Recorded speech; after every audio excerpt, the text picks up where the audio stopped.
Okay din pala ang walang jowa o maging single. Ang umibig sa maling tao, tagal ko nang tinigil. Kasi pag pumasok ko ng relasyon sa henerasyon ngayon, minsan di aabot ng buwan, pero para makamove on, kailangan ng taon. I mean, di naman ako ganun kapangit o mapili. Single ako by choice, kasi mas naaalagaan ko aking sarili.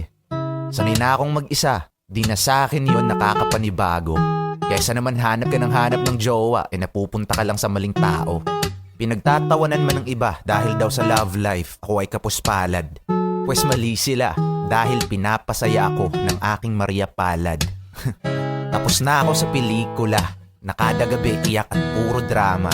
May jowa man o wala, aminado akong ako ay masaya.